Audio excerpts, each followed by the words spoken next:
Welcome to Peter and Ruffy's Football Show here on STV. The main talking points on tonight's programme. Celtic manager Brendan Rodgers says they still have a job to do in the Champions League playoff second leg in Israel next week. We'll hear from Rangers manager Mark Warburton. He's hoping to complete 2 signings within the next 48 hours. We'll also hear from Motherwell manager Mark McGee on their trip to Ibrox on Saturday. And we'll discuss who picks the team at Hearts. Alan Rough is alongside me, Peter Martin. I'm delighted to say our Bootroom guest is former Aberdeen and Celtic striker Joe Miller. OK, last night 5-2. Ruffy, what was your assessment? Well, I think if you look at the scoreline, you'd be more than happy. The downside of it, you know, losing obviously that first goal. I think the second goal, there was nothing you could do about it. But I think the confidence for coming in after half time, you're pushing for a fourth, you know, and you just get caught at a corner. But I think if you would have said a 3-goal lead after the first leg, you would be more than happy. Yeah, Joe, there was a feeling of, oh no, not again, among Celtic fans last night. 3-0 up, they were cruising. Yeah, they were, and I think that, you know, the change of tempo in the game and the cavalier approach they had, I think they were just kind of a sucker punch for a wee spell, and they looked as if they're a wee bit tired and jaded. But they got that second wind, and then they got themselves back into the game. But it was good to watch. It was pleasing on the eye. A lot of good performances on the night. I liked the way they shaped up, and you know, the fitness levels, and the way they, you know, the movement of players as well, taking people on, and the passing. It was crisp and sharp. So. It was pleasing on the eye. Yeah, the Celtic manager Brendan Rodgers talked after the match about obviously 3 goals up, pegged back to 3-2, win it by 5-2, and of course he was highlighting the character of his team. The press the other day that there's the things we've been working with the players, that at this level and in any level there's going to be periods where you come under pressure, and it's having those checkpoints in place to stay calm, to get control again and look to shift the momentum again. So from 3-2 to then go on and win the game 5-2 really shows that mental strength of the players as well as the quality. And like I say, they're nowhere near the finished article yet in terms of where I want them to be, but I think they look a really exciting team that are full of character. Well, it's hard to believe a year ago, Ruffy, I think Celtic, if that was the same team that played against Malmo, they would have folded. There's 2 significant points here that you guys can talk about. Basically, you know, Scott Brown after the game was talking about the fact that there was no need for panic after they came back into the game, and he also said this is a fitter, stronger side than last season. Now that's a Celtic player just basically giving you the message of the difference in what they were like under Ronny Deila, not as fit as they should have been, and what they're like under Brendan Rodgers. I think the good thing for me with Brendan Rodgers is he keeps on saying we're not the finished article. You know, that for a Celtic supporter must be pleasing. You know, if that's the level that he can improve them in the time that he's been there, it's superb. You know, because as Joe said, the tempo of the game was there for everybody to see. The players he's brought in are better players, and if he's got more up his sleeve, I'm sure the Celtic supporters will have a right good season. Yep, well, he did mention that he's hoping to still bring in, and he mentioned over the last week, in fact, about bringing in 2 more players. One of the things, Joe, that also impressed me was the fact that he said when it went to 3-2, he was willing to take risks to try and build a lead again, rather than protect the 1-goal advantage for the second leg, which is precarious at best. Yeah, well, that's what he's got in his locker as well. He's got a plan B. He's able to change a game. He can look onto the bench and say, I'm going to change players, and the players responded to that.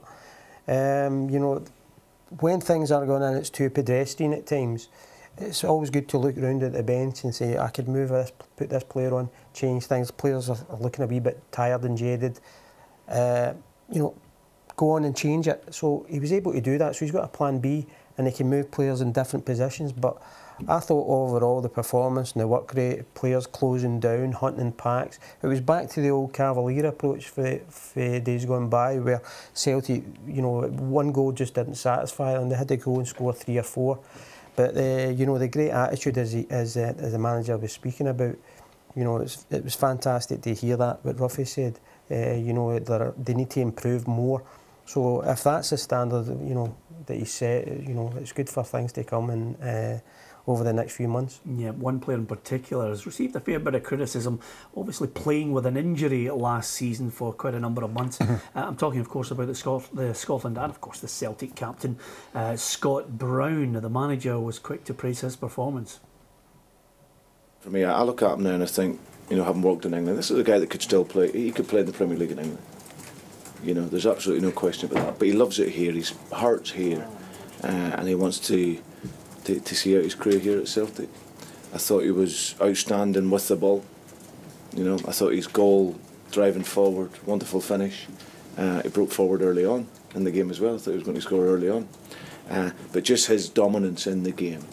You know, that you see the importance of Brownie playing in there, and I thought he was, like what I've said all pre-season, he's really impressed me tactically in the game, how he's covered gaps and filled gaps. And no, I thought he was one of many great performers tonight. Ruffy? Yep, he's a player that we spoke about. There were players at Celtic you would look at a new manager coming in and them rising their game. I think Scott Brown's one of these. I think Scott Brown has taken to the new manager. Obviously, he wants to impress him. I think that's what he's doing. I mean, Scotland won't be magnificent every week, but when he's not magnificent, he's putting in a shift, and he's a kind of player that every team wants in that team. And when you've got a player like that in your side, everybody else responds round about him. OK, it would be remiss of me not to mention one downside to this, and this is, of course, the conduct of Celtic fans who were displaying Palestinian flags. Now, my view on this, Joe, is I don't think that Celtic Football Club should be used as a platform to express your political views. Certainly not when it's going to, you know, bring about a fine again, which potentially Celtic could be facing, or, you know, really UEFA could deal with them even more harshly by, you know, forcing them to play with some sections of their stand empty. It is a problem. It is a huge problem because, you know, clubs can't get fined for something that's out with the football programme. You know, the fans are using it to demonstrate or to use it as a political platform. You know, that's all good and well, but, you know, it's going to cost the club. But the club are going to have to take a stance and do something about it. And at the end of the day, it'll be the fans that will get punished for it, the fans that are demonstrating. So, you know, I was very surprised to see it last night. I thought that, you know, it would have been adhered to, you know, those early warnings. And were you surprised, Joe? I wasn't surprised. I don't think, and this is not a programme where we talk about the legitimacy of, you know, what they are putting across, that message. That's not for debate here. No. What's for debate is if you do something which contravenes the UEFA rules, the club gets fined. So don't do it. You know, I mean, you can have a peaceful protest, have it outside. Yeah. Why do you have to go in the stadium? You know, have something outside, an organised march or something outside, and do it there. I'm baffled completely by why would you want to take it into the stadium and cost the club, particularly a section being shut down, because there are other people round about you in that section. They're going to be punished as well. Well, with it touching on the political side, you know, they've also got to recognise who's in the playing staff. You know, so they've got to acknowledge that. You know. You're talking, of course, about Near Beaton, yeah. So yeah, they've got to acknowledge that. You know, is he finding this offensive? So I think it should be done somewhere else and stay away from the football grounds. Yeah, that is a perfect point about the player and you know how he will react to that. Yeah, I mean that's unfortunately something we've never thought of. You know, and hopefully somebody at the club will have had a word with the player himself. You know, because as quite a touchy subject, and with somebody as personal as that in the stadium, you know, somebody would really need to have a chat with him so he's not upset about it all. 5-2 then from the first leg. Is that enough, Ruffy? You would like to think so. Yeah, you would like to think. You would like to think there's a goal. There's a goal in Celtic across there. Okay, let me rephrase that. 5-2. Is that enough, Ruffy? Yes. Joe. Oh yes, without a doubt. I think, but I think that, you know, there's still a job to do. You're always a wee bit, you know, as quickly as they scored those 2 goals, they did look dangerous when they did score those goals leading up to it. You know, when they broke up the park a few times, they did look dangerous. But if they just do their, you know, if they're disciplined enough, they'll get a result. Yeah. Have you ever thrown away a 3-goal lead, Joe? I don't think so, no. Don't even know why I bothered. Why did I look over there? Why did I even bother to move my head? On that note, coming up after the break, we're going to hear from Mark Warburton talking about his transfer targets, and we'll also hear from Mark McGee because Motherwell are on their way to Ibrox at the weekend for the Premiership match, and we'll also talk about Hearts and Hibs news side.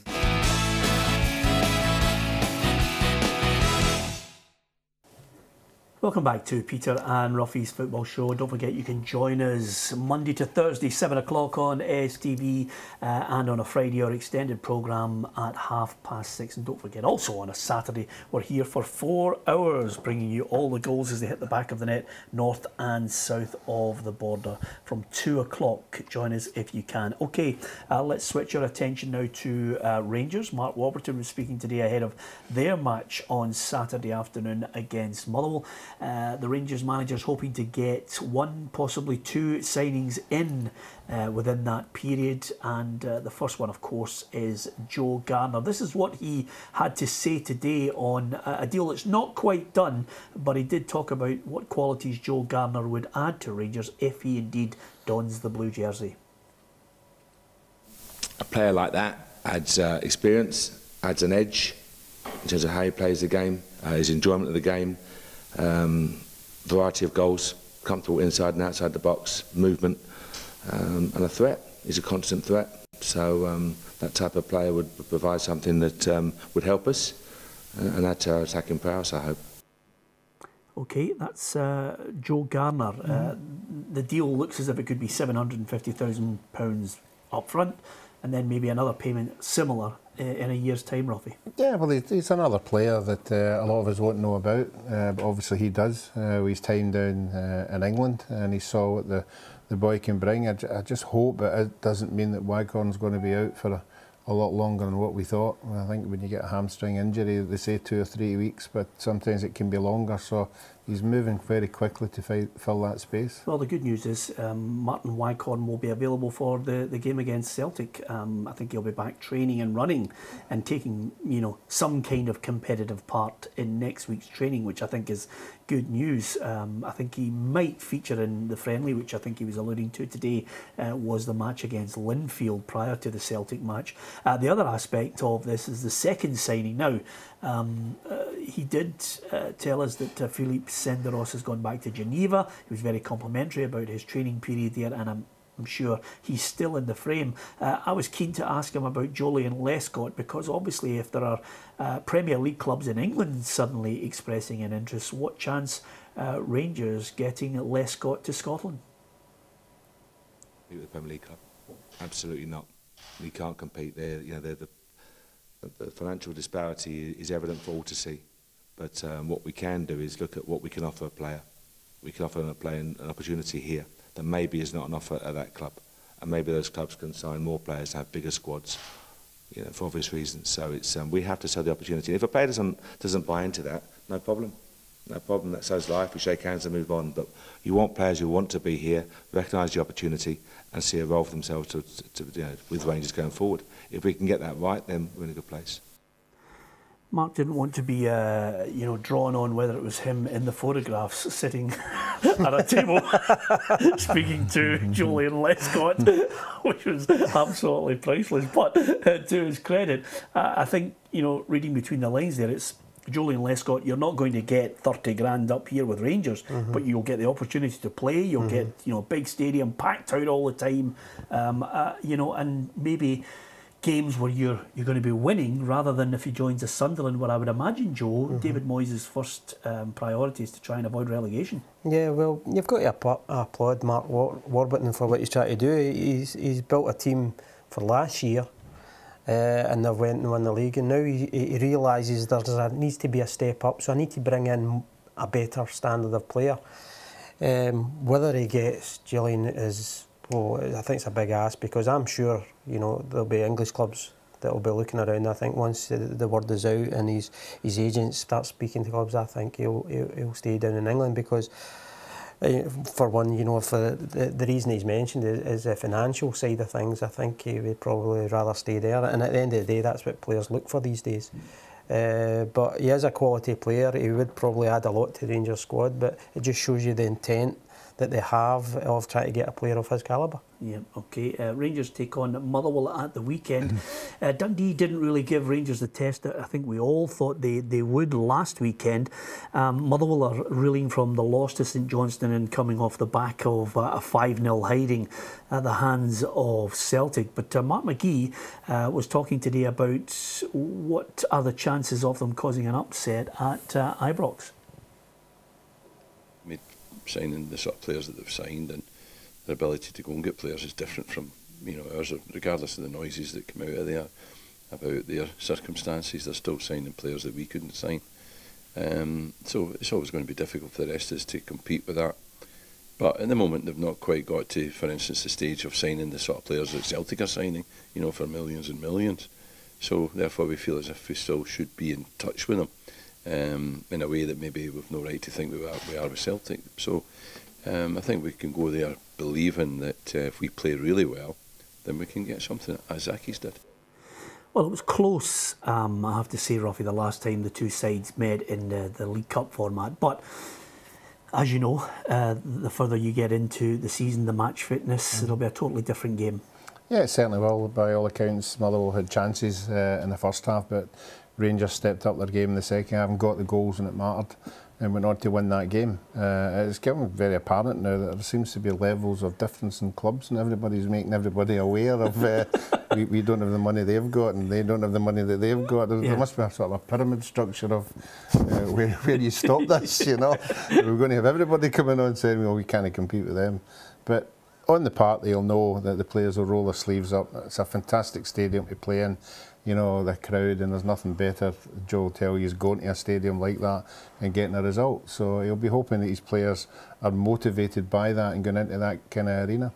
Yeah, I mean, again, it's one of those situations that'll be packed full to the gunnels. I thought Dundee would have given them a sterner test. I didn't see anything to suggest that they were asking questions other than the set piece that brought about the goal and maybe another half chance. But do Motherwell have something else that Dundee maybe don't have that they can go to Ibrox and come away with something? Well, I think Mark's a good coach, and I think his tactics over the past couple of games, things have just went against him, in a big way from the word go. But he's got to go out to this with this on this match and say, I've got a different group of players here.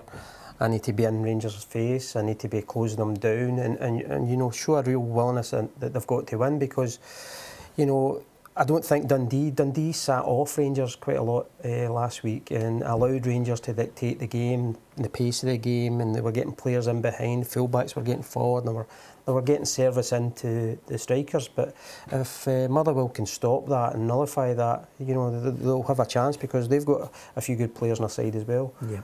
OK, let's switch our attention to the capital, two sides with a bit of news. This story has been gathering a bit of pace about criticism of Robbie Neilson and the influence of Craig Levein. Is it much ado about nothing, Ruffy? Because at the end of the day, if you've got a man with the experience of Craig Levein and you're a young manager, you bet your bottom dollar you're going to sit down and chat with him and try and suck up as much as you possibly can. But ultimately, as Robbie Neilson has mentioned, the buck stops with him. He makes the final call. Well, if that's the statement he's made, we have to take his word for that. I'm sure it is the case. I'm sure Craig Levein on a Friday after training probably comes down to the training ground. They probably have a wee chat about who they're playing. And Craig Levein will have an influence of how he thinks the game's going to go, and the manager would be wrong not to listen to him. And I would think every assistant manager in the game would have something to say about a game coming up. But it's the manager that picks a side. At the end of the day, he's got to go away for that meeting and decide, well, is he giving me something that I should be thinking about? And do I take it up on board? And I'm sure there will be times if he will take it on board. It might work sometimes, it might not. Yeah, but it suggests to me that there seems to be an anti-Craig Levein feeling for that to be a criticism of the manager. You would obviously look at somebody like with his experience, whether you like the way he plays or not. Yeah, but that's his job title. He's director of football by all accounts, so that's his job. He's doing his job. He's working with the manager, and he's maybe giving him advice. Whether the manager takes it on or not, it's up to the manager. But at the same time, he's doing his job. But I think there's just other factions that maybe, you know, you're only hearing these things when there's one or two things going wrong with Hearts. When they're winning, there's nothing said. Yep. I think it's when, you know, one or two results that have went against them, people are starting to surface and come up with their own opinion. Just finally, Ruffy, Andrew Shinnie signed season-long loan. I think that's going to be a great signing for Hibs. Yeah, it's a super move for them. Somebody to go in there, not the same as Liam Henderson, but he'll score goals, you know, and he's a busy player.